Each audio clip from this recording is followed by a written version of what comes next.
It's the most wonderful time. Welcome back to the Creative Difference Podcast. I'm Dallas, and I stayed up too late putting up Christmas decorations. Notice that as soon as December hits, Dallas is the most in Christmas spirit. I love it now. Hi, I'm Demi, and I was here last night, but I wasn't here for the decorating. Welcome to another episode of the Creative Differences Podcast, your one-stop shop for movie reviews, Fancast Fridays, Throwback Thursdays, and a number of other pop culture-related items. Today, we will be reviewing a bunch of stuff. We will be reviewing Violent Night, For Samosas, Avenue 5, and Sherman Showcase. Yes, lots of content for you guys. Colin and Gabby are not here. They couldn't be bothered. So it's Double D podcast time. Double D movie reviews coming at you. We're back for you guys. Before we get into the episode, please like, share, subscribe, hit the buttons, hit the bells, tell the people, tell Santa. Because all we want for Christmas is audience engagement. That's all we need. And for the algorithm to find us. Yes. All right, Dallas, so let's get this started. Tell us about Violent Night. All right, Violent Night. It is a Violent Night. It's directed by Tommy Wirkola, and that man made Dead Snow 2, Hansel and Gretel Witch Hunters, which I actually have seen that one. It was wild, so it makes sense. And it is written by Pat Casey and Josh Miller. They wrote Sonic the Hedgehog and Sonic the Hedgehog 2, and also a movie called Hey, Stop Stabbing Me. What a jump. Right? Yeah, but that all makes sense. They also did Dorm Days, the National Lampoon movie that I never saw because I was 11 back then, but, you know, it's very famous. Anyway, the movie stars David Harbour, John Leguizamo, Alex Hassel, Cam Gigandet, Demi taught me how to say that, and several other people. And the IMDb summary is, when a group of mercenaries attack the estate of a wealthy family, Santa Claus must step in to save the day and Christmas. Ho, ho, ho. All right, Violent Night. So I went in expecting just an over-the-top, ridiculous, violent time with silly humor and a lot of gross stuff. And that's exactly what I got. The movie starts with Santa drunk in a bar. He flies off with the reindeer or whatever, leans over the side and throws up on a person. And I thought, oh no, I'm going to hate this movie. But I didn't. David Harbour is so good. So for a lot of the beginning of this movie, I wanted to say David Harbour's like carrying this movie on his back. Hey. Which, he's Santa Claus. So he's got the bag of gifts on his back. Exactly. He's carrying it like that big sack. But then John Leguizamo pops in and he's so good. He is the main antagonist and he has this band of mercenaries, all Christmas themed, by the way. Their names are like Krampus, Gingerbread, Candy Cane, Sugar Plum, Frosty.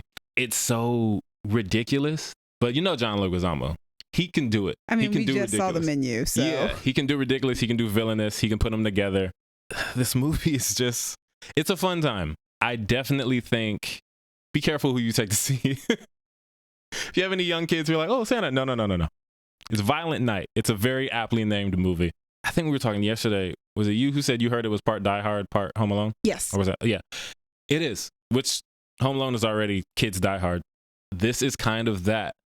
I expected Santa to just be this mythical force coming in and just snapping dudes like twigs or Rise candy of the canes. Guardians, but for Right. adults. Exactly. But no, he's John McClane for a lot of this movie. He comes in, he's not. It's very fitting for David Harbour. Exactly. David Harbour is the perfect character to play the jaded, tired, I really don't want to do this, but I will if I have to. He's Hop from Stranger Things, but as Santa Claus. You know, he does go beast mode at a certain point because he has to. But toward the beginning, I thought, oh, he's not really outmatching everyone just inherently because he's magic. Like, he's a tired old man. That's what Santa Claus is in this movie. But then also, we do get a Home Alone-esque sequence because, what's the little girl's name? She's adorable. Leah Brady. She plays this little girl named Trudy, and she's adorable. She gets to have a kind of Home Alone sequence, but I think we've all been a part of a conversation that talks about how Home Alone would go in real life. Horribly. They'd be dead. Like, all those traps are fatal. This movie is rated R, and it's very violent. So you kind of see a more realistic take on what Home Alone would be, because she's setting these traps, and it's like, oh, yeah, I could set traps like Home Alone. But it's like, oh, no. People would die. People would die. But yeah, they did a very good job. They knew exactly what they were doing. They wanted to be over the top. They wanted to be silly with the comedy, gory with the violence, and they did all that. I got what I wanted. There's obviously not everything's going to hit when it's like that kind of comedy is not always my favorite. Yeah. So there were jokes in there that I was like, okay, whatever. And then I'm not really into gross stuff, and a lot of this movie is gross. So, sorry, I'm soft. But like overall, I did enjoy the movie, mostly because David Harbour's great. John Leguizamo's great. Cam Gigande plays an action star. Oh. The beginning of this movie, it reminded me of the beginning of the movie Krampus, because it's just a terrible family. Yeah. And they kind of pull out all the stops for showing you, oh, they're terrible, they're rich, they're white, they're spoiled.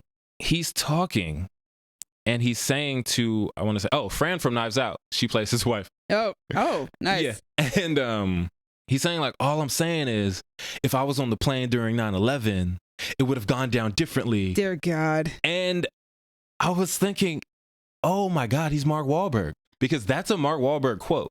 Like, a lot of people don't know that he said that in an interview or something. He said if he was on the plane during 9/11, it would have gone down differently. Wild thing to say. But the fact that they brought that up specifically, I was like, oh no. Like, he doesn't have a lot of other Wahlberg qualities in the movie. Like, y'all know. But that quote specifically, I was like, okay, that was a shot. It's a very extra movie. It's very violent. If you want to see David Harbour just be violent for about 2 hours, do it. Go watch Santa Claus be John McClane. Until I get him back as Alexi. Just waiting for Red Guardian to come back. Thunderbolts. Come on. If you watch the trailer, you'll know if this is a movie for you. It's not a whole lot beyond the surface of it's violent, it's pretty funny, it's silly, it's Santa Claus. Is it John Wick with Santa Claus? I feel like I'm going to say no, only because it feels more Die Hard than John Wick. Okay. Although toward the end, it does dive into John Wick territory as well, because John Wick is the scary boogeyman type. Yeah. Everybody's afraid of him because he'll just kill everybody. Ain't nobody afraid of Santa. And yeah, but you know, they should be. I mean, he sees you when you're sleeping and he knows when you're awake, so. It is a scary song. Also, the tagline on the poster of this movie is "You better watch out," and that is great marketing. Also, David Leitch is a producer of this movie. Makes sense. I believe it. Yeah, I was like, oh, okay, that makes a lot of sense. But yeah, that's Violent Night. Watch it if you dare. All right, cool. So I'm going to review a very small indie movie because this is where I become a film nerd. I'm going to review a movie called For Samosas, which is directed and written by Ravi Kapoor. I want to say sorry in advance if I happen to butcher any of these people's names. Starring Venk Patula, Sonal Shah, Shamita Bhattacharya, Nirvan Patnaik, Karan Soni, and Summer Vishal. Can you guess why I went to find this movie? I sure can. Hey! Shout out to Pasadena. The IMDb summary is an unmotivated South Asian American rapper, along with 3 other first-time thieves, plans a heist on a grocery store owned by his ex-girlfriend's father in order to steal her wedding diamonds and disrupt her pending engagement. Yikes. Yikes. The director described it as a lo-fi heist movie, which it is, because, you know, it's not like one of those, we got to steal from a casino, or like, you know, we got to do like all these really intricate plans. No, they're stealing from a grocery store. But it's also really funny. It's a comedy. It's super funny. It's really silly. And like, when I say silly, it's silly in a good way. Okay. So it's kind of how all the comedy comes about. Like, he's a rapper, but the raps that are in these movies are so bad. And it's so funny. I felt like when I watched the trailer, because I looked it up when you said I was like, For Samosas, what is that? So I looked it up. I saw, oh, Sherman Bishop, makes sense. And then I saw the premise and it's like something about a rapper, and I thought, I should look this up. And then I watched the trailer and I thought, I really don't think he's gonna be a good rapper. I don't know if that's the thing. I don't know if he's a good rapper, because a big part of the story is that he's having a hard time coming up with rhymes anyway, because his prior relationship being over is messing with him. Okay. And he's trying to find inspiration and stuff like that. So I'm like, I can't tell if you're supposed to be a good rapper or not, because at the end he does get a musical number, but it's not a rap song. Oh, interesting. So I was like, well, I still can't tell if you rap or not. But his character's cousin is also a rapper. Okay. And there's a rap about pizza. Fun. And it's just not good, but because it's not good, it's hilarious. Right.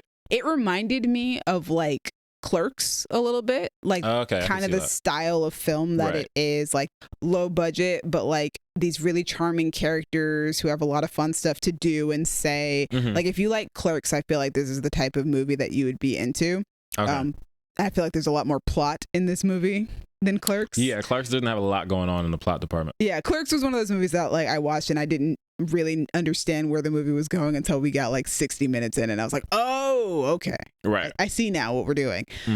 This movie, at least, like there's like a plot line that you're following, but it's similar in the case of like you're watching this lead character try and figure out life and what he should be doing. But yeah, it's a lot of fun. It's real silly. It's funny. I'm a believer in supporting cinema. So, and by supporting cinema, I just mean supporting movies in general. So if you're interested in watching like an independent film, I would recommend checking this one out. It's only an hour and 20 minutes, so it's not very long at all. It's a quick one. I thought it was an interesting stylistic choice. Its aspect ratio is 4:3. Okay. And it's not just 4:3. It's also got like rounded edges. Wow. Which I don't think I've ever seen. Yeah, that sounds different. Yeah, I've never seen that in a feature film before. Yeah. Although this is such a choice, which is also interesting because later on in the movie, they do have like your usual 2:3:5 aspect ratio that we're used to seeing in cinemas, but it doesn't take up the whole screen. It just takes up that 4:3 square.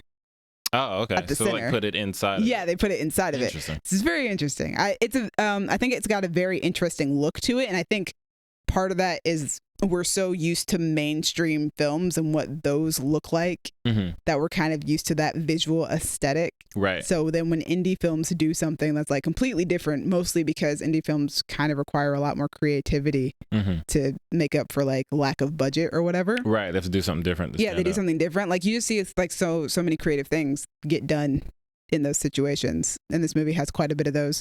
Karan Soni, who I'm also a fan of, not just Summer Bishil. I do love Summer Bishil. Right. I'm also a huge fan of Karan Soni because of Deadpool. Same. He's so funny in this as the asshole guy that she ends up engaged to. It's just so funny. I really like the actor who plays her father. I don't know who he is, but I like the character of her father because he's so done with both of these boys. He's like, I really couldn't care less about which one of you my daughter ends up with. Right. Like, you're both stupid.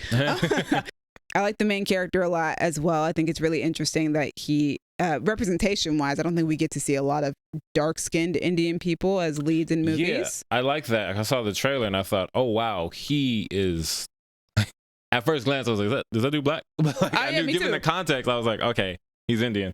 Yeah, we don't really see that in TV or movies. Yeah. And there's a wide range of skin tones. Yeah, skin tones and levels of melanation. Which, funny enough, you want to hear a fun fact that I found out about him after I watched the movie? What? He was discovered by Nick Cannon.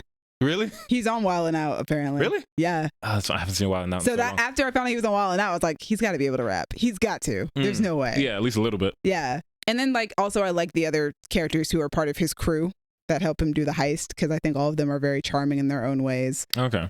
Yeah, it's just a really fun movie. I would recommend it. And it's not playing in a lot of theaters. It's that indie of a movie. Right. I tried to go see it in theaters and literally trying to find parking was hell. So I was like, nah, I'm not going to do this. And also I think it was sold out the showtime that I was trying to go. But it is currently on demand. So you don't only have to go see it in theaters. You can get it on demand right now. So highly recommend. It's a lot of fun. If you're into like Clerks style movies, I would definitely say that this movie is for you. Shout out to Summer Bishil. She's also really great in this movie. Man, I want her to do more things. I enjoy her performance whenever she is on screen. That is 4 Samosas. Nice. Dallas.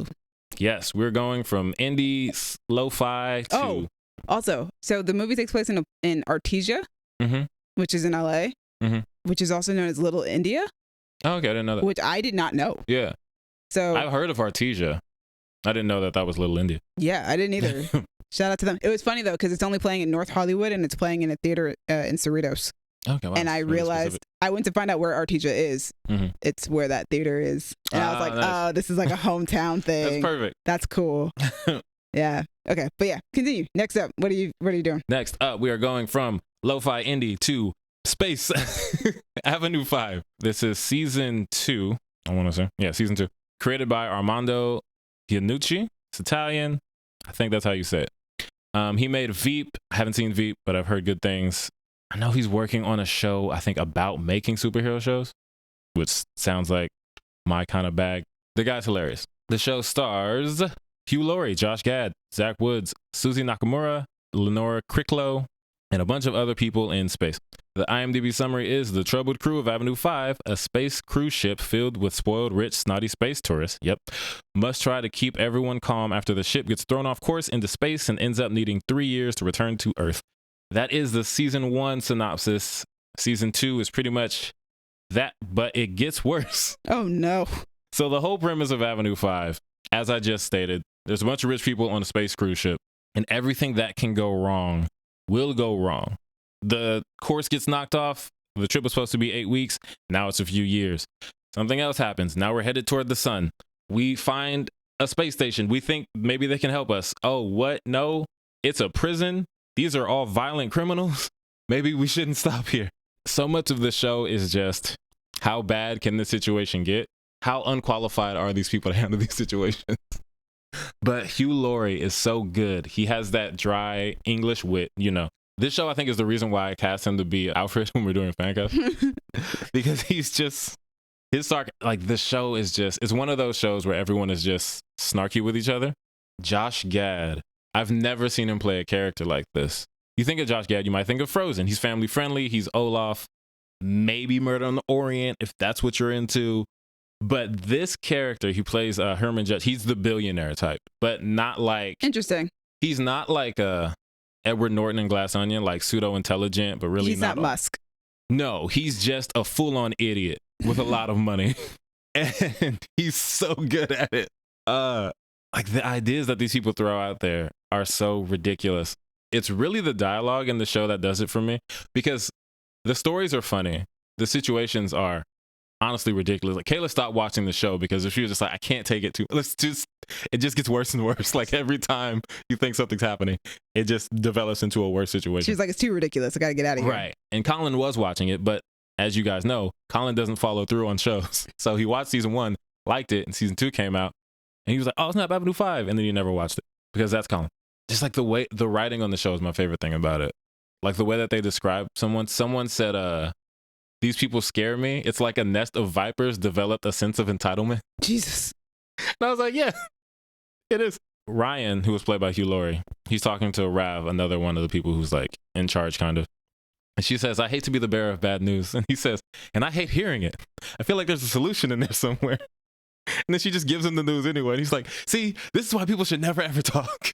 And it's like, Hugh Laurie is so interesting in the movie because he's so well known for like his sarcastic roles now, but like I always think of him from Stuart Little, which is completely different. Very different. Because I saw Stuart Little as a kid, but that was before I recognized actors or paid attention to who was playing who. Yes. So by the time I started to recognize him, it was House, which is like the most sarcastic, snarky. Yeah.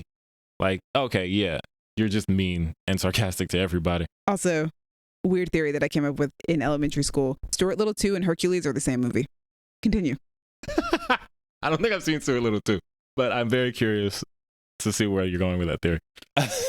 But yeah, this one, it's not a whole lot to be said. It's just a really good, really funny show.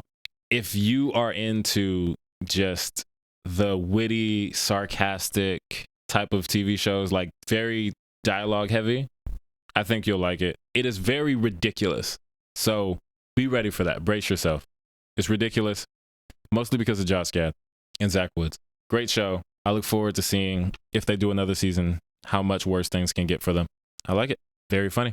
And speaking of funny, a show that I'm convinced only 10 people in the world are watching, and it worries me. Sherman Showcase. Sherman Showcase is created by Bashir Salahuddin and Diallo Riddle. They also created Southside on HBO, which is just as funny in a very different way. It stars Bashir and Diallo and various people, Devere Rogers, Nefertari Spencer, Teresa Juntao, but it kind of changes because it's like a variety show. I've told you what the show is. I've seen an episode at this point. Yes. Okay. So you get the idea. I've seen a couple episodes, I think, because we watched it one day at one of our Wednesday hangouts. Okay. For the audience who doesn't know, because a lot of people don't know about the show and how great it is, I'm going to read the premise from Wikipedia, not IMDb. It says Sherman Showcase is inspired by variety shows, including Soul Train, American Bandstand, In Living Color, etc., with each episode hosted by Sherman McDaniel as he takes viewers through time via music and comedy, drawn from the 40-year library of a legendary but fictitious musical variety show. This is one of my favorite shows on TV right now. It's so silly, but in the most intelligent way. At its roots, it's a sketch comedy show. That's what it is.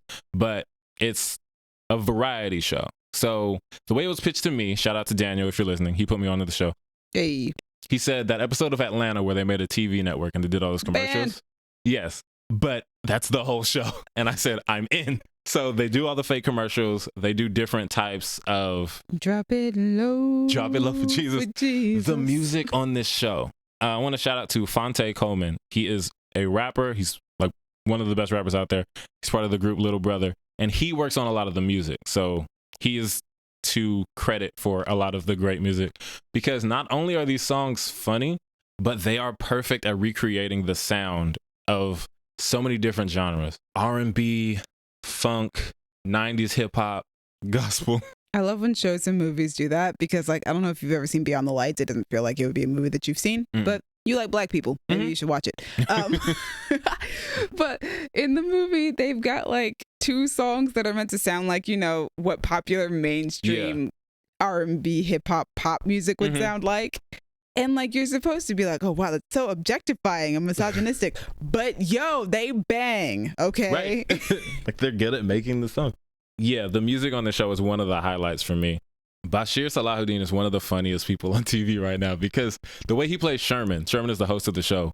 He's such a bad person. Like, he's just an unrelenting, like, selfish dick, but he's so funny. And he also has to play different characters because different skits and everything like that. Unfortunately, season 2 was only 6 episodes. Oh no, that's yeah, so it was kind of disappointing. And it's on AMC Plus, which nobody has, and it's on the channel IFC, which nobody watches. I did, but like, I didn't. But when I had TV, I knew what IFC was. I did too. You know, having regular TV is becoming rarer and rarer. So everyone Pretty get soon. AMC Plus long enough to watch Sherman Showcase, and then cancel it if you want. Yeah, pretty soon. All these streaming services are just going to be cable again. Pretty much. But like, the stuff that they do is so ridiculous. And I feel like the reason I like it so much is because it's catered to my sense of humor specifically. It's very black. It's very irreverent. And we have 1,000 sketch shows that, like, you have irreverent sketch shows, you have black sketch shows, but then this one, like, they cross over perfectly. In the first season, they did one called Temptations 11, which was a heist movie based on Motown's artist organizing a heist at Berry Gordy's house. Okay. Because he ripped them all off. And then in season 2, they do a reboot called Diddy's 8, because Diddy has the same reputation of artists who signed a bad boy, and then they'll all be talking later like, Diddy ripped me off, he gave me a bad deal, blah blah blah. And they just do like all of these characters playing these, and I was like, this is so silly, but I love it. One of my favorites is, there's an episode called Sherman Snatch, and I was like, that was Sherman Snatch. And I realized that it's supposed to be, you remember when Black Mirror did Bandersnatch? Yes. Like an interactive? Yeah. They do that.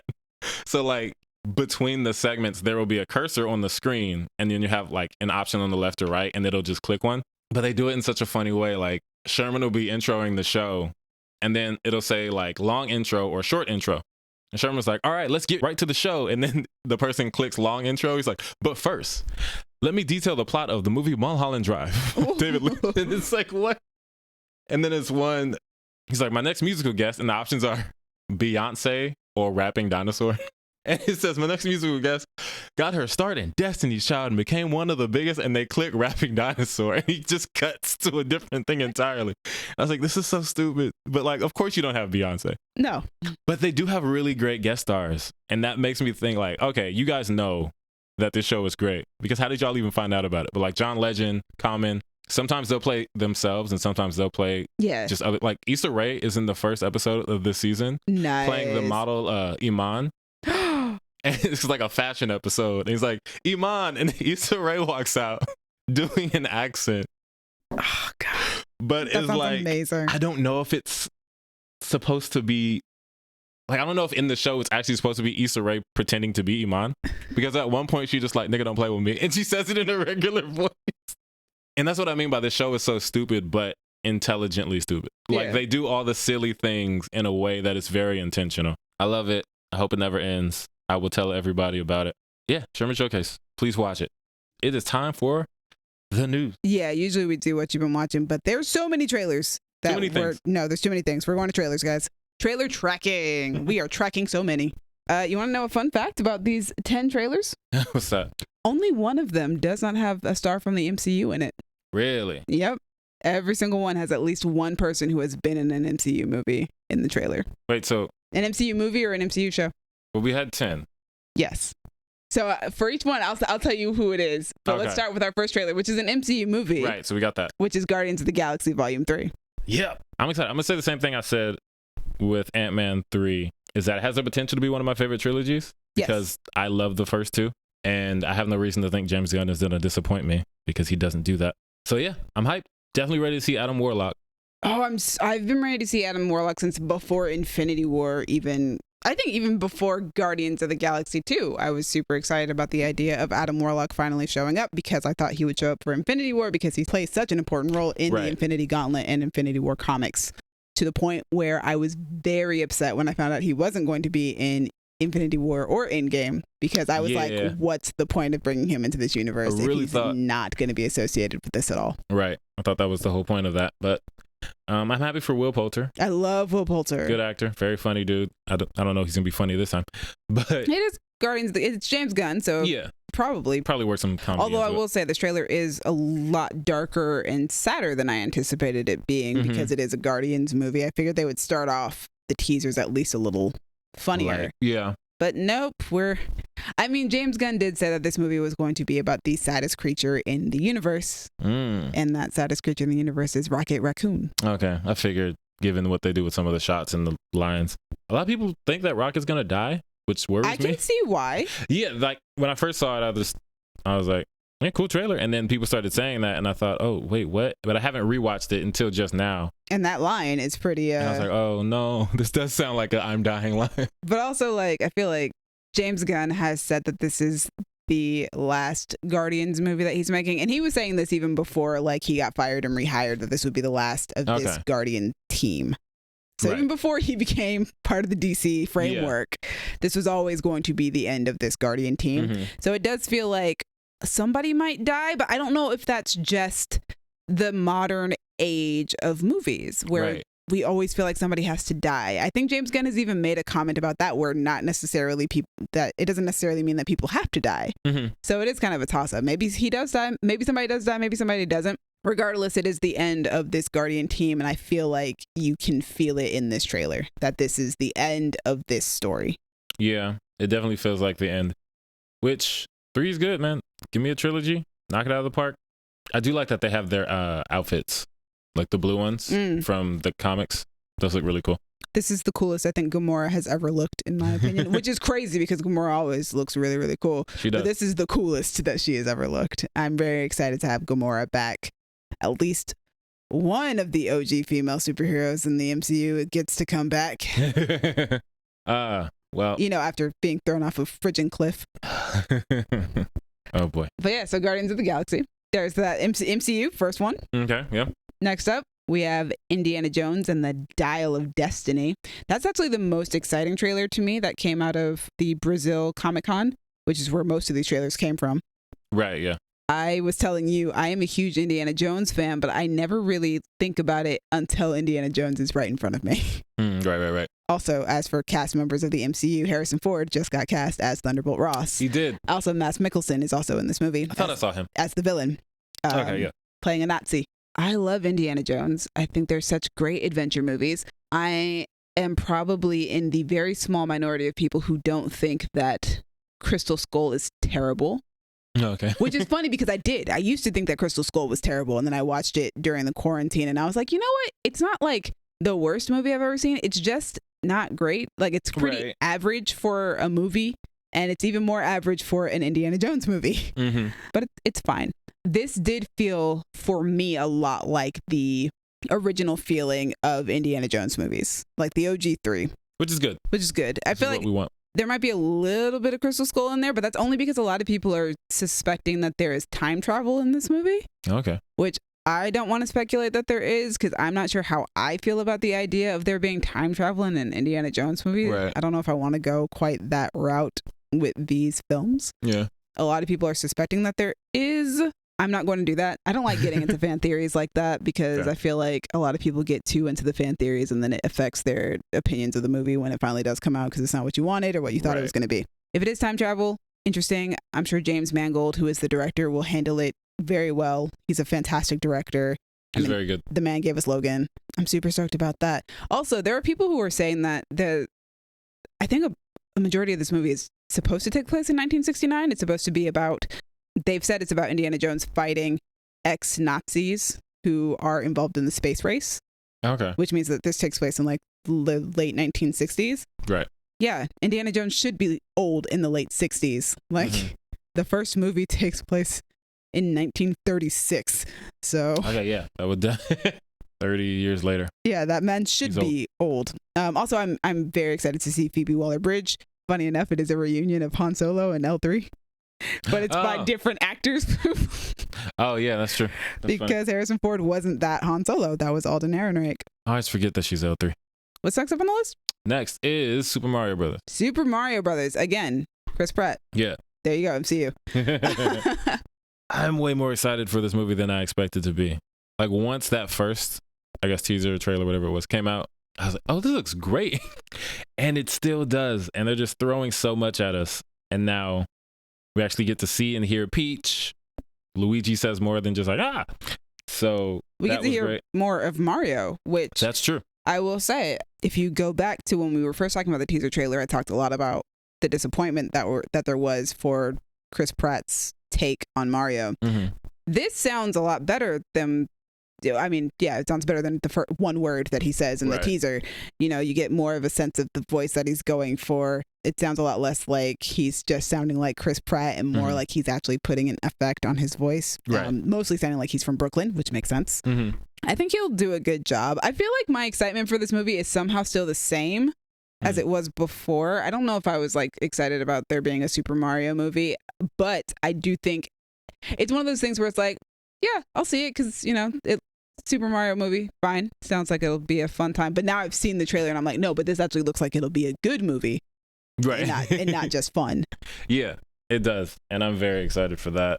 I really love that it looks like it's not just taking inspiration from like one type of Super Mario game. It's like, no, we're going to like throw the whole kitchen sink in there. Like it's every Super Mario, every type of Super Mario game you can think of. So like for me, I don't play a lot of Super Mario games. Like I'm not a big Mario Kart fan, mostly because I suck at racing games. But I love Super Mario Party. Okay, yeah. Mario mostly Party. Because I win that game all the freaking time. Gotcha. But I really like that game, and it feels like there's some of that in there. There's some Mario Kart in there. I love the original Super Mario games that you could play on like Game Boy and stuff like that. I really like those games as well. And there's a little bit of that there too. Mm-hmm. Colin mentioned last time the Luigi's Haunted Mansion or something like that. Okay. At the end of that teaser, not so much in this one. And also Anya Taylor-Joy as Princess Peach. I like Anya Taylor-Joy. She's really good. She's really growing on me this year. It's crazy. Like I've always really liked her, but like recently I've been like, am I an Anya Taylor-Joy fan? It's funny because... Which is good because she's going to be playing Furiosa, and I was really disappointed that it wasn't going to be Charlize Theron. So now I'm like, oh, well, if I'm an Anya Taylor-Joy fan, it'll be better. Like, she's a great actress. Yeah. And ironically, it's ironic in a way. I think the first thing that made me really like her as an actress was The New Mutants, which is ironic because it might be the worst movie I've seen her in. But... Absolutely. She was really, like, her performance was really good. Even putting on the Russian accent and just like, she went all out with it. And I thought, wow, look at her.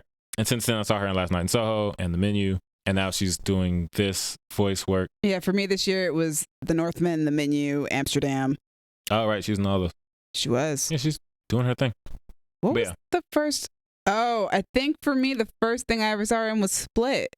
Me too. Which I thought she was really good in that. But yeah, it wasn't like I was a huge fan of hers or anything like that. And then, yeah, she was good, but it was really a lot of look scared. Yeah, I also really enjoy her in The Dark Crystal, Age of Resistance. But also that's just a TV show that I think is phenomenal. Like one of the best shows that I've ever seen. Some of the best storytelling I've ever seen. And she's really good on that as one of the main trio. Yeah. That's funny. Yeah, I was thinking Anya Taylor-Joy isn't somebody that I would think of for voice work. But now that I'm thinking about it, like, yeah, The Dark Crystal was voice work for her because that's puppetry. She's not on screen for that. Right. So, and she's really good in that. I really liked her character on that. She played a princess. Oh, look at that. Dope. I'm excited. Also, as a Super Smash Brothers fan, it's like one of my favorite games. It looks like we're getting that because of the way that he kind of lines up with Donkey Kong. Okay. On that. It's like a flat, kind of like, I guess, what it would look like in the world of the game. Because you play, it's kind of like a it's like a platform. Yeah, and you go across and fight each other. So I think that might be what they're doing. And that's if that cool. is, that would be awesome. It makes sense that it's just the Super Mario Brothers movie then, because now it's just everything Super Mario Brothers in this movie. And also his little wahoo on the yeah. I was like, that was really good. Yeah. I'm not worried about his voice acting for this. Also, speaking of voice acting, Jack Black as Bowser. Chef's kiss. I'm gonna say it every time. He's doing so good. He's killing it. And Keegan-Michael Key. Yeah. He's doing something with Toad. I like it. I'm excited. I am excited. And shout out to Kari Payton holding it down for the voice actors who Hey. are primarily voice actors. Love Kari Payton. Love it. All right, on to Transformers: Rise of the Beast. Brooklyn Transformers. Anthony Ramos, MCU, He is the hood. for the upcoming Ironheart TV series. Also, Michelle Yeoh's in that movie, and she's in Shang-Chi. That's true. And she's also in Guardians of the Galaxy Volume 2. Is she? She has a cameo appearance as one of the other Ravager teams. Dope. With Miley Cyrus and Sylvester Stallone. Okay, right. I got you. Oh, also Peter Dinklage is in this. MCU, man. They're everywhere. This is exactly why when we play that game that we do, MCU movies are off limits. Yeah, because they're just too much. I am so excited to be excited about Transformers again. Because since I've been a teenager, I think was the last time I was excited for Transformers movies. Because Bumblebee looked cool relative to the last few ones that had come out before that, at least. I think Bumblebee was hard to get excited for, though, because of the ones that had come before it. Same. And I think it was Travis Knight who did it. Yes. And that's what made me think, okay, I think I'm really going to want to see this one. Because I was a Haley Steinfeld fan. Mm. And then I have since become one. But I was like, okay, Travis Knight. I like Travis Knight. This one, like Stephen Caple Jr. made Creed 2. Love Creed 2. Anthony Ramos. Dominique Fishback. I was like, okay, those three names alone. Yeah. I'm with it. I'm playing Biggie in the trailer. I'm with it. And then I looked at the voice cast. Ron Perlman, John DiMaggio. John DiMaggio is one of my favorite voice actors ever. Like we said, Peter Dinklage, Michelle Yeoh, Pete Davidson as a robot, which can't wait to see what that's going to be like. Toby Wigwe, love him. He's become one of my favorite people as a rapper and actor, so I'm glad he's going to be there too. The cast is really getting me excited. Like every little thing I find out about this movie, it's going to be a 90s movie. It takes place in the 90s in Brooklyn. I'm here for it. I'm ready to be excited for Transformers again. Like I think with Bumblebee, we're starting the incline. We're going up again. Going back up, and I'm here for it. Yeah, I think that I don't know if I'm excited for this movie so much as I just look at it and I go, this looks cool. At the very least, this looks cool. Yeah. This looks like something that I will go into the theater and that I will enjoy. I like all the names. I think I like most of the names that you mentioned just now. I'm a huge fan of Michelle Yeoh, Anthony Ramos. Dominique Fishback was amazing in Judas and the Black Messiah. Yes. Stephen Caple Jr. loved Creed 2. Yeah, there's a lot of names on here that I really like. It looks cool. One of my favorite shots is actually when Anthony Ramos is in the car and you see it transforming around him, because I feel like we've never seen that in a Transformers movie. And I think I've always had that curiosity and that question of like what does that look like when you're inside? Like, would you freak out? Like, is that cool? Like, what's going on here?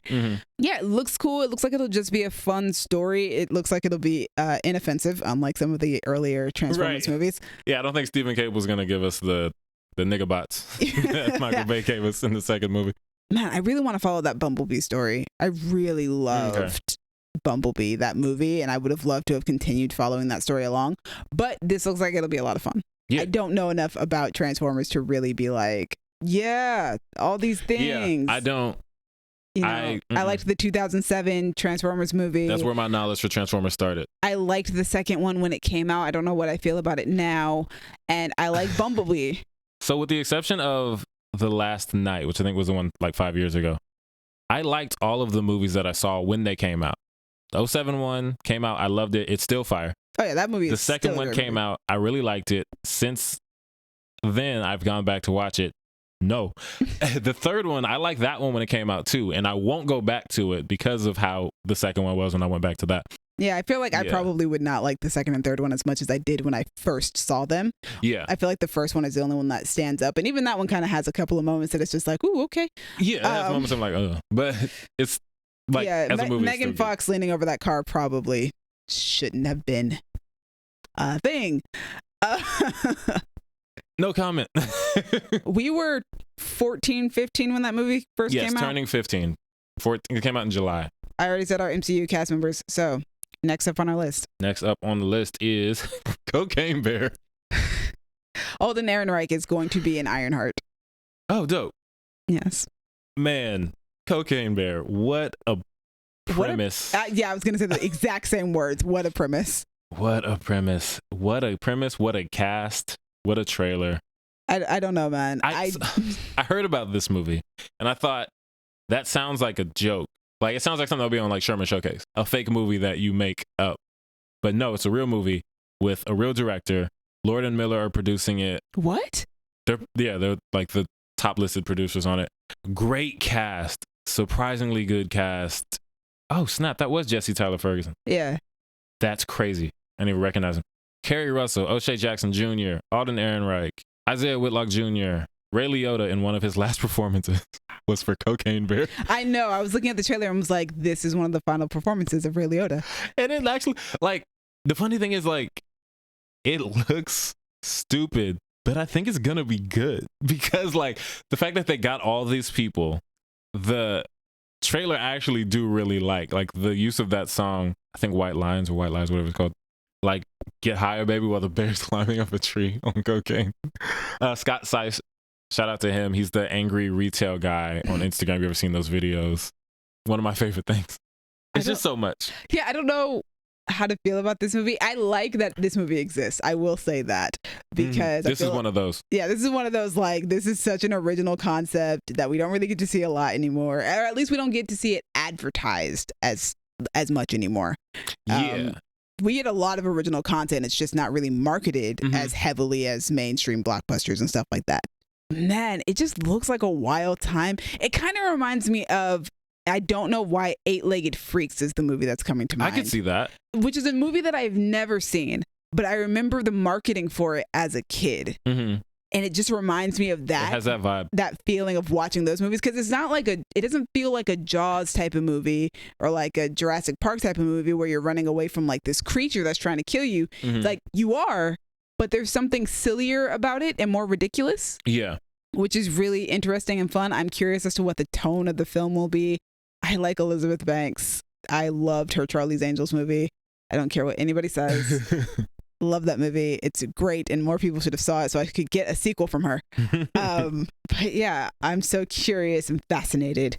And I think Elizabeth Banks will do well with like comedy of this type because I feel like she used to act in comedies like this a lot. So. Yeah, she was in a lot of silly, irreverent, ridiculous comedies. I love her as an actress. I haven't seen any of the movies that she's directed. I really do like her as an actress as well. Yeah. And Pitch Perfect 2. I really liked Pitch Perfect 2. Haley Steinfeld, back up again. There she is. I also just found out that Mark Mothersbaugh is doing the music. Oh my gosh, the music's going to be fire. It's going to be so cocaine. It's so good.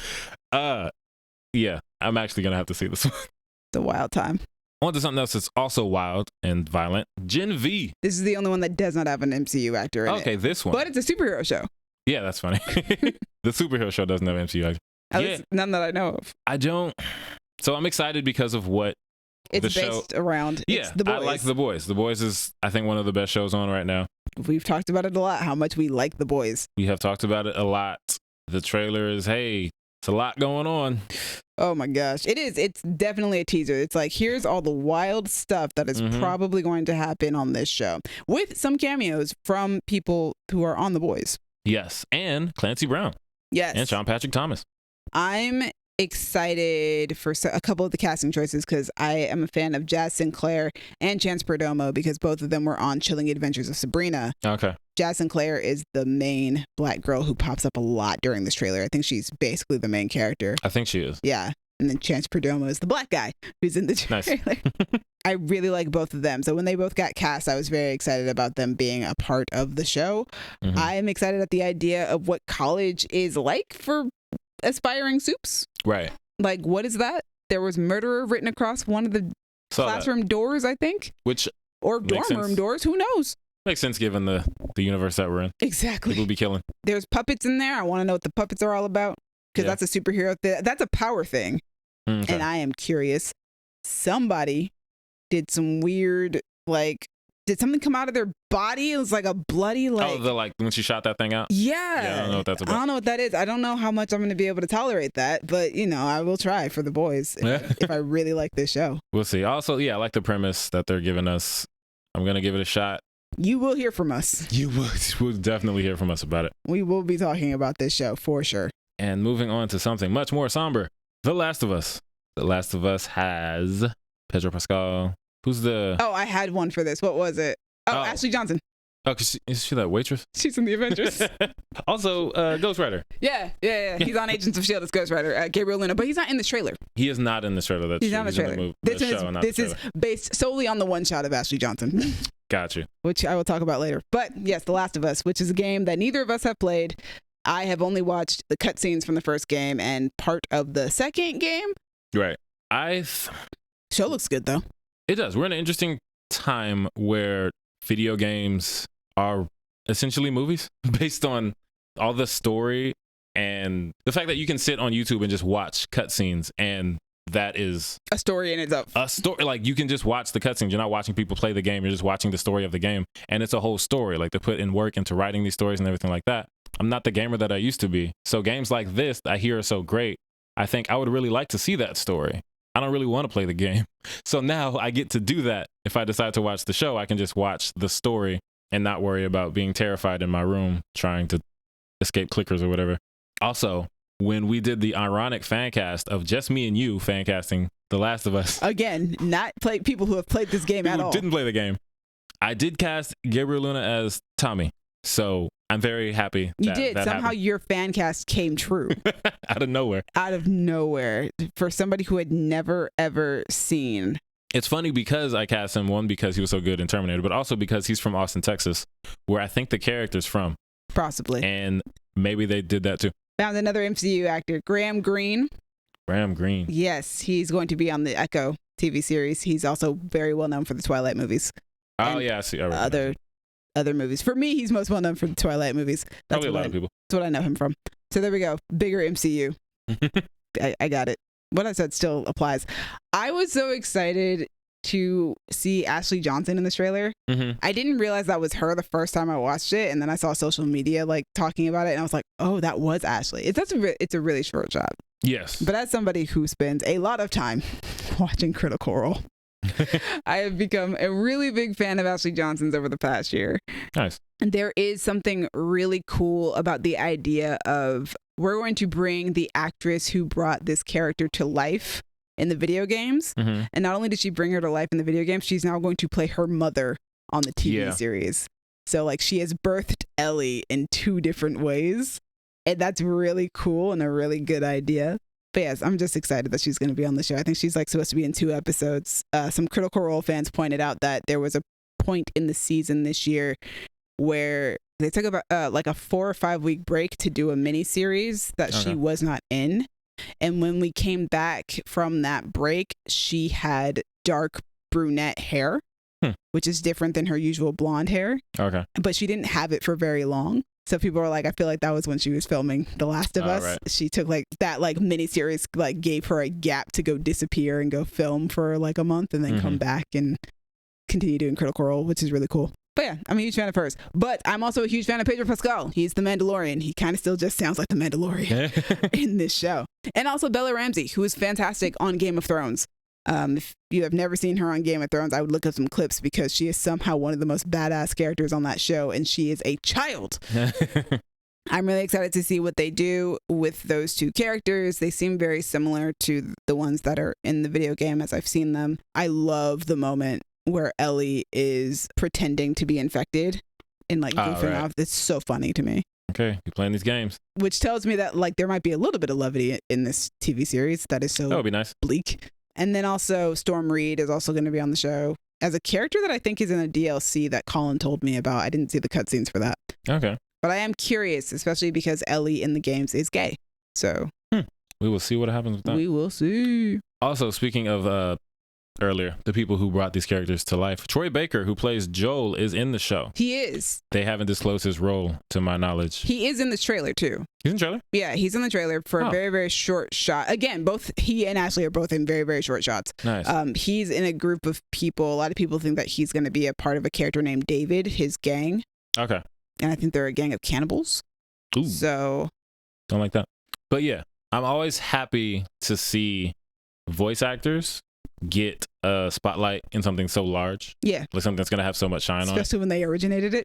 Right. And just Troy Baker is such a prolific voice actor. Like he's in Uncharted, he's in The Last of Us, he's played the Joker a bunch of times, he's played Batman, so yeah, he's one of the dope ones. A lot of people are hoping that the same thing happens when Ahsoka comes out, that Ashley Eckstein will at least have a cameo because she was the original voice of Ahsoka. That would be cool. And she's also really good friends with the guy who created the show. So. Oh, well, hopefully he gets her in there. Moving on to That 90s Show. You know who I'm going to say. That 90s Show.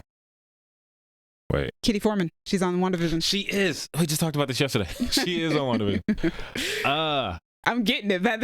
I'm killing it. They're all in there somewhere. Yep. I am so excited about this because that 70 show is one of my favorite shows. It's so good. This is created by the same people. Kayla and I have been rewatching that 70 show, and like Red and Kitty are so great. Like they're one of the best TV couples. Kitty's probably the best character on the whole show. So them coming back and the show being kind of not centered around them, but like, you know, they're still the parental figures. I'm excited for it. To my knowledge, all of the original core group, except for Hyde, are going to guest star in some capacity. It'll be fun to see Mila and Ashton act together now that they're married. Yeah, it's going to be interesting. I like that the friend group is more diverse. Yeah, because before it's the it was 90s. A bunch of white kids in Fest. And the thing I'm really excited for, but also terrified for because it's going to make me feel super old, is being a 90s kid and watching a show about the 90s. Yeah. Because that 70s show came out in the 90s when I was too young to really understand it. And then I went back and watched it, but I have no ties to the 70s, obviously. The only ties I have to the 70s are Star Wars, so. Right. And just all the things they do in that 70s show about, oh, this movie, this band, this show. I'm going to get those references for the 90s. Yeah. When one of them is a big fan of Fresh Prince, I might cry. When one of them is an NSYNC fan. Right. To be honest, like, I think that its setting in the 90s is the only reason that I'm probably going to watch the show, because I wasn't into that 70s show. Right. Like, I didn't watch it growing up. It wasn't something that I was into. I think the most I have ever watched that 70s show is a couple hours ago when you and Kayla were watching 2 episodes. Which is funny because one of them was a Star Wars episode. I was so glad. I was like, oh my God, we're at the Star Wars episode and Demi is on the couch. This is the perfect time. And speaking of that, do you know what the main character's name is?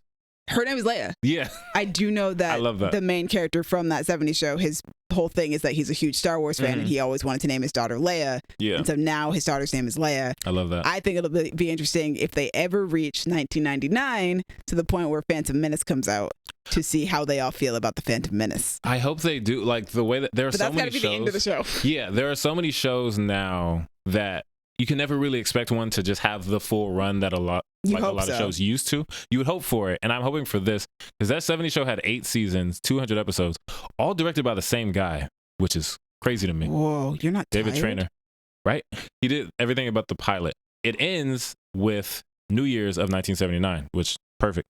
And if they can do that with this one, just end with New Year's Eve 99, which all the Y2K stuff, like there's so many stories you could do with that. Oh my gosh, that'd be hilarious as a series finale. Yeah. And oh man, it's just cut to black at the end. And exactly. We don't know how they reacted to 2000 coming in. It's supposed to start in 1995. Yes, it does start in 95. So we've had 5 years of Fresh Prince, The Lion King's out. There's so many things that they could reference that are going to make me excited. I'm going to have to get used to hearing laughter again in a sitcom. You mean a laugh track? Yeah, well, that 70 show used an audience. This looks like it's probably going to use a laugh track because, you know, Netflix. Yeah. I'm not like Colin. It doesn't make me feel like scared or whatever. It's something to get used to, though. Yeah, but I'm excited. I am excited. January 19th, I will be there on Netflix. And our last trailer of the day, The Best Man, Nope. Our second to last trailer of the day, The Best Man, Final Chapters. Terrence Howard. Anyway, so. Yeah. Iron Man. Yes. Funny enough, this trailer came out on my mom's birthday. And my mom loved the Best Man movies. That's how I got introduced to the Best Man movies. That makes sense. So, like, I'm super excited about this show. Coming out in a couple of weeks. Yeah. It is not far off now. I'm super intrigued by the concept. I really like all these actors together. There's always so much chemistry between all of them. Like, they feel like actual friends. Yeah. It's not like you're watching something and it's like these people are clearly acting like they're friends. No, these people feel like they've actually been friends the entire time they've been filming all of these. Yeah. I like the fact that Morris Chestnut's character is clearly still depressed and grieving. Goodness. Well, I think I like it because, like, you know, in a movie, like when you get to the end of the movie, like, yeah, you got to wrap it up in as happy of a way as possible. But if you're doing a continuation, right, it shouldn't be like, well, he's still good and better. It's like, right, nah, in a situation like this, you're not just good and better. Yeah. I said it last time when we talked about the teaser trailer. I really want to know who Quentin's marrying. Man, I really want to know. It looks really funny. I love the little tag on the trailer with Nia Long's character saying, "I want Beyonce to play me. Get your coin up, brother." It looks so funny. I'm so excited. And I'm curious as to what drama they're going to get into this time. Yeah. Because they always find something, and it always goes back to that book. That freaking book. I'm looking forward to it. To be honest, tell me anything that has Regina Hall, Sanaa Lathan, and Nia Long. I'm with it. Hey, I like you the truly first movie are a black lot. man from the 90s. Exactly. I like the first one a lot. I haven't seen the second movie, actually. I never saw Best Man Holiday. Watch it this month. We'll definitely need to watch it before the show comes out. Maybe I'll do that with you. Maybe I'll come over on a Wednesday or something. And we should watch both Best Man movies. Yeah, double feature. Right before the new one, right before the new show. But yeah, I'm here for it. Bring all the content for the black 90s kids like me. I'm also a huge fan of Harold Perrineau. He's fantastic and the greatest Mercutio to ever do it. He was Mercutio. I forgot about that. He's amazing as Mercutio. Yeah, I'm super curious as to where this show will go. I'm super excited. Yay. All right. Also, we need to talk about the black content coming out because, and it's going to be on Peacock. Like Bel Air. Peacock's doing it for us. They are. Who would have thought? All right, to the actual last trailer of the day. Oh my gosh, yes. The Witcher Blood Origin. Let's go. Michelle Yeoh. Yes. Anyway, brought that up earlier. Yes. Here we go. We're back. Yeah, we're back with more Witcher content. I love the Witcher series. I have not really read the books. I've talked about that before on the podcast. I've read some of a book. And I've never played the games. These shows are supposed to be based off of the books anyway. I'm super excited. Michelle Yeoh is a fantastic actress. I love her work. I'm excited about the fact that this show takes place 1,200 years before The Witcher does. And it's supposed to be about the creation of the Witchers, which became a lot clearer the second time I watched this trailer. Okay. Because they talk about binding one of these people with a creature and with the creature's power, which sounds like, oh, yes, the Witchers are more than human. They are enhanced. So whatever you're using, yes, that absolutely makes sense. It's also interesting because I think that this show takes place before humans ever make it to this realm. Okay. So I think like all the characters in this, it looks like they're all elves. Or at the very least, they're not human. Right. Except for Jaskier, who shows up at the end of the trailer. But also that makes sense because when the trailer starts off, they talk about how this story takes place 1,200 years before, the events of this or whatever. And it's like, oh, you're telling Jaskier this story. Right. That's what's happening here. Or Minnie Driver is telling Jaskier this story. I love the action sequences in The Witcher, and this show seems to have just as visceral but well choreographed fights as The Witcher does. I really like the tie-in shows that Netflix has done for these. They did another one before the second. They did not a show. They did an animated movie tie-in that came out before season 2 did, where they talked about the man who trained Jaskier. No, the man who trained Geralt. That makes more sense. I was like, Jaskier. Sorry, I said his name so many times at this point. But that movie was about the man who trained Geralt, so it'll be interesting. Now we're doing a TV mini-series, limited series, I guess, about how the Witchers came into creation, right? Which is fascinating in and of itself, and I wonder how, or if that story will impact season 3 at all. Because I felt like having the movie that came out before season 2 was very interesting lore to have in mind while watching season 2. That makes sense. But yeah, the cast looks dope. Action looks dope. It looks well shot. And I really like this universe. I love this world. And I'm looking forward to seeing more of it. I am going to try and watch the entire thing before we do our TV show list. Oh, yeah. Only 4 episodes, right? Yeah, it's 4 episodes, but it means that we're going to have to push recording that episode. True. Yeah. Past Christmas. After Christmas. That is the trailers. There were 10, guys. There were 10 trailers. 9 of them had MCU actors in them. 10 trailers. That's the longest trailer train we've ever had. It is. Even longer than the one that we did, I think, where all we did was talk about trailers. Yes. Ridiculous. There are too many trailers. Stop making things. I'm just kidding. That's not true. Don't stop making things. Just, stop making bad things, maybe. Yeah. Although everything on this list looks dope. It does. In one way or another. That's the crazy thing. All of this looks dope. Like even Cocaine Bear, I'm really excited about. But yeah, we did it. Thank you for sticking with us. If you stayed through all those trailers, we appreciate you. As always, thank you, Crown Digital, Brandon, and Io for putting us on Spotify and Apple Podcasts. To me, thank you for editing, putting us on YouTube, watching for Samosas, just getting through all of these trailers with me. We did it. We did it. We did it. Trailer Audience, marathon. Let us know. What do you think of the 4 things we reviewed? What do you think of the 10 things that are coming up? What do you think of all the things? Let us know. Hit us in the comments. Or we're on Twitter at y'all_different. We're on Instagram and Tumblr at Creative Differences Podcast. We're on Facebook.com/Creative Differences PC. And we're on TikTok at Creative Differences Pod. If you want to talk to me about Sherman Showcase, please do. Because I need IFC or whoever needs to see it to see that people are talking about it. I'm on Twitter and Instagram at King Name Simba. And you guys can find me on Twitter and Instagram at Dreamy Films. Dreamy spelled DREEMI. Come talk to me about all sorts of geeky things, man. I just started watching Willow. Watch Willow, guys. Oh, yeah. Willow's so good. watch it because I need a season 2, and we only have 2 episodes in, and I just want to make sure we get season 2. Yes, if you want to find Gabby, she's on Twitter at Sherman's Ho Case. Oh, Sherman's capital H, capital O Case. And if you want to find Colin, he's on Twitter at Super Mario Hose. Hey, killing Yes, it. they put their themes together. All right, it's been different. Bye. Bye. So, yeah, last time we did this, I was sick. Yes. I'm no longer sick. True. But I'm still sick of Colin not doing his job. Last time, you just had to do a 10-minute take. You didn't do it. Now, you just had to be here. You ain't here. Colin, you slipping, man. I will fight you.